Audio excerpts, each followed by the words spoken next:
Hi everyone, it's me, Krylios, Team Racing Productions MC and producer. And joining me today is Ron Clemons. Welcome. Well, thank you. Thank you so much for being here with me today, Ron. How are you? I'm doing well. How are you? I am doing fantastic. Happy Pride. Happy Pride. It's the month. It's the month. It's the month. It's my favorite time of the year, and it's so great to have you here to talk about Cincy Black Pride. So I like to kick everything off here on this channel with having our guests introduce themselves and talk a little bit about their background and experience. So I'll start it off the same way with you, Ron. Okay. Well, like you said, my name is Ron Clemons. I am officially retired. I had a career, 45-year career as a social worker, therapist. The last 2 years of that, I added photography. So I am now a retired social worker, but an active photographer. And I have been a community activist in Cincinnati, oh gosh, since like 1975. So I've seen a lot of activity. I've seen a lot of changes in the gay community. And I think for me, at least, having Cincinnati Black Pride where it is right now after 4 or 5 years is a wonderful, wonderful thing, because in 1975, you never saw anything like this. So this is like the ultimate for me in terms of being able to measure how far we've come as a community, and even for me as a Black gay man, it's like this was just never an option before. Disorganized, like they had different pockets in the city, different activities, but nothing this level and nothing this organized, and it's a beautiful thing to be a part of.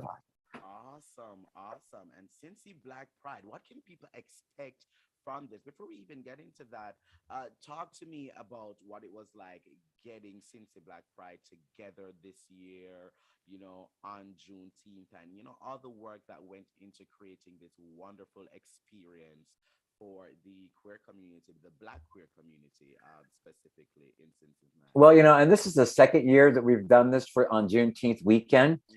And I think that for the committee, and most of us are, this is maybe good, maybe a bad thing, we're all over the age of 40, which, for diversity is not the best thing. But at the same time, I think in terms of being able to look at what Juneteenth means and being able to dovetail those two things together in terms of just the freedoms is a very, very, very wonderful thing to be able to do.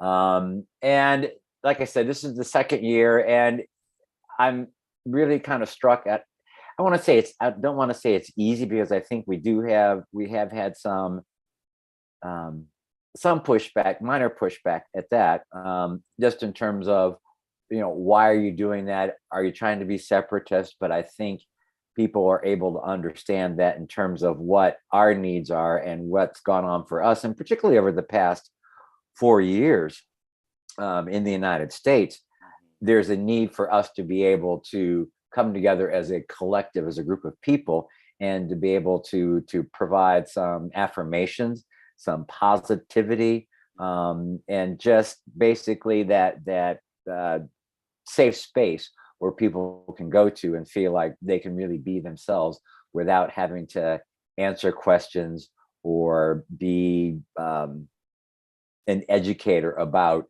Yes. our lives. Yes, certainly, certainly. And I know you have a jam-packed schedule this year. What can the people expect?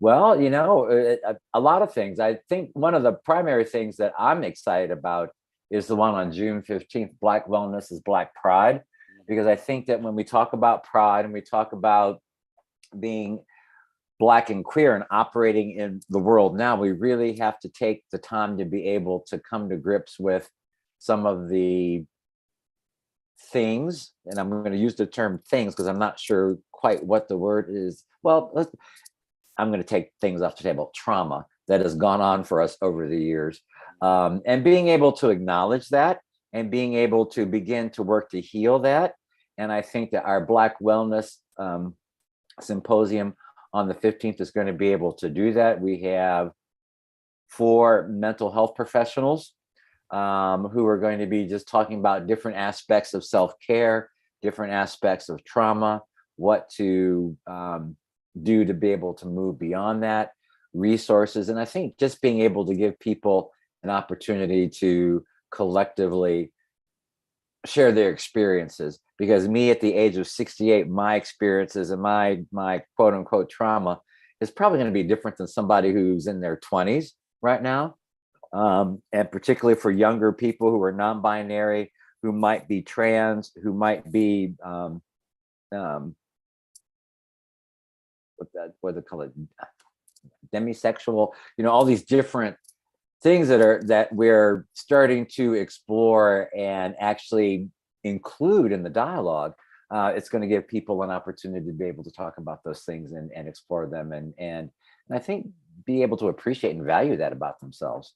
So I'm excited about that. The film festival is always a hit. I love that. Yeah, it's always interesting. I just over the weekend I watched the newer I guess gay films that have come out for Pride. It was on Fire Island. And I think there's a series on Netflix. I can't remember the name of it. But I mean, and they're cute. I mean, they're not terrible, but at the same time, and they're actually very good, but at the same time, I was struck by how long I've been in the community and still missing seeing gay films about people who look like me. And then also at my golden age of 68, people who are my age in these movies that, we're not dying, we're not drunks, and we're not bitter people. So, it's nice to be able to have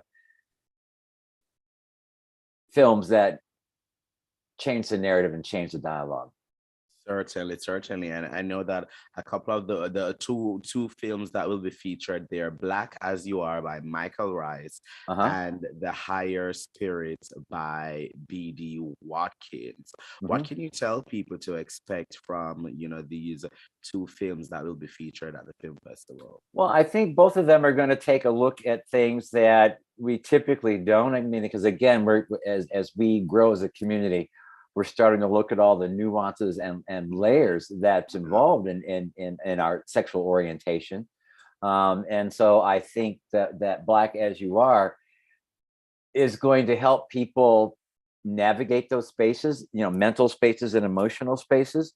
And I think also be able to help people kind of come to some grips with their own identity and where they fall in that spectrum, and how people have navigated it. And I think that sometimes when we look at these films, they typically are about much larger cities than Cincinnati, like LA or San Francisco or New York or places like that.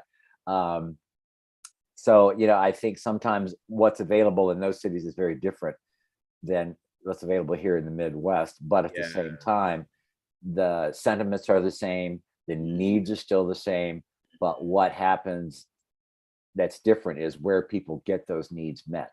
And I think Black as You Are is going to be able to help with that. And Higher Spirit, I've known of BD for a while. She had come to Cincinnati for a gay film festival Outreels about 3 years ago, and I met her then. And then she came back for Black Alphabet Film Festival in 2018, and then she's coming back again this year. But she is, she writes from her ancestors, if that makes any sense whatsoever. So there's a lot of, I'll call it esoteric kind of spiritual stuff around her films and her stories.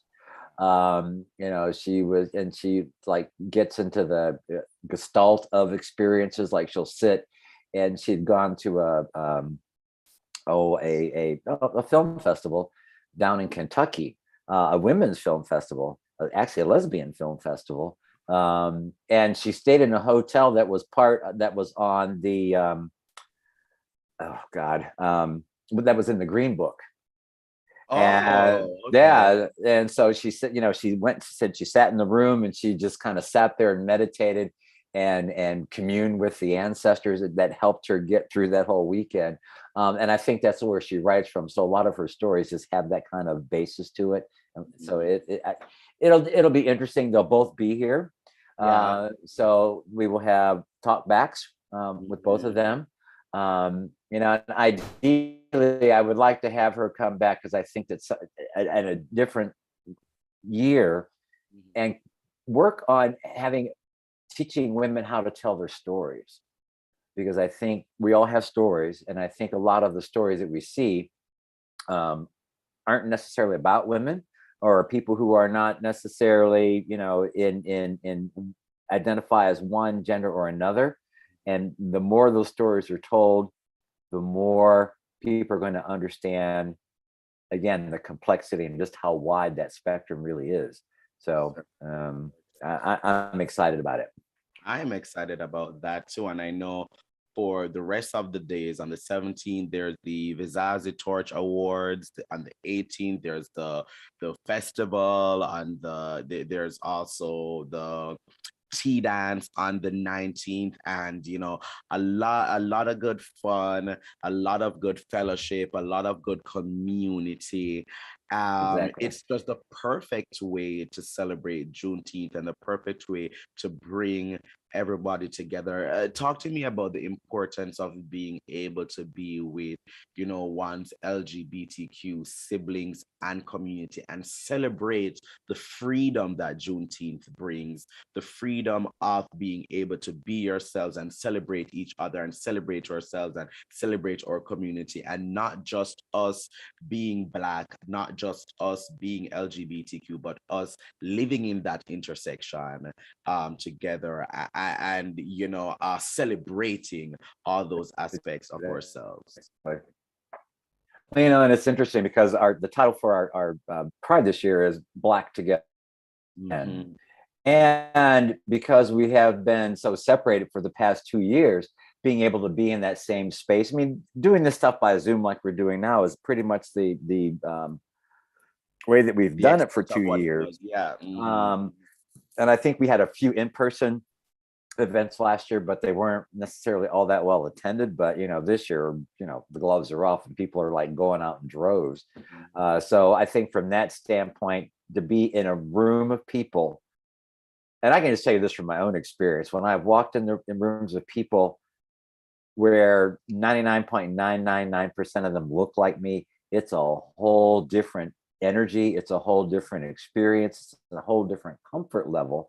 And I think the first time that it happened, um, I was in an event and I literally wept. It was like, oh my God, I was just so overwhelmed by that because it was just so different and so new.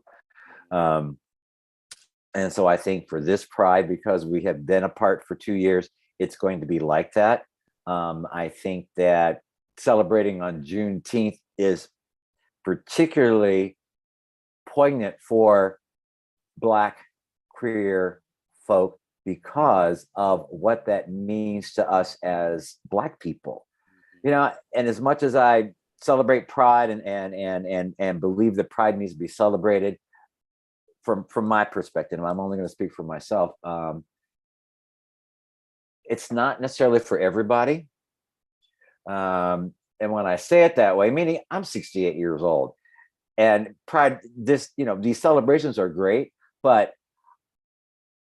me walking in the sun for 4 hours in 95-degree weather with 100% humidity, that's probably not going to happen. It just isn't.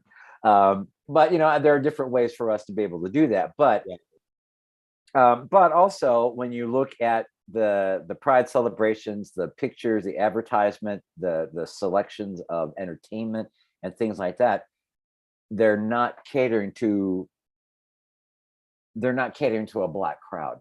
They're Mhm. catering to primarily a non-Black crowd. They'll try to, and again, I don't think this is just how things have been done. I'm not trying to negate anything that people are doing, But at the same time, I think for us to be able to create our own space, number one, it empowers us. Number two, it reinforces a lot of positivity and affirmations. And I think number three, it provides other people who are coming behind us the incentive to continue this on, so that, you know, when we retire or do whatever, Cincinnati Black Pride will still be here and still carry on. So awesome. Thanks so much for sharing. Now, could you share with everyone and remind everyone the dates for Cincinnati Black Pride this year and how they can follow, keep up with you, keep up with everything that is going on with Cincy Black Pride, and how they can get more information and buy tickets to the different events on the days? you can get information at our website, cincinnatiblackpride.com. And it does have the links for the Vizazi Awards. It has the links for the film festival. It has the links for the wellness program, and all of our events. And I'm trying to do this through my memory. I know the film festival is free. Mm-hmm. It does not cost. Everything else is, I think everything else is free too. So just go to the website, or check us out on Facebook. We have a Facebook page, Cincinnati Black Pride, and you can get your questions and you get. I'm sorry, you can get your questions answered there. There you go. Awesome. Awesome. And we're going to have the link to the Cincinnati Black Pride website in the description below, so that our viewers can go ahead and check that out. Ron, thank you so much for joining me today. It has been such a pleasure getting to chat with you, getting to know more about Cincy Black Pride. And I wish everyone there in Cincinnati a happy Pride and a happy Juneteenth. Thank you so much. Well, thank you. Thank you for having me. Have a good afternoon. Those watching, please follow Team Racine Productions at Team Racine on all forms of social media. Click around our YouTube channel and check out our other interviews, forums, vlogs, and more. And while you're there, make sure that you like, comment, and subscribe. But most of all, thank you for watching. Bye, everyone. Bye.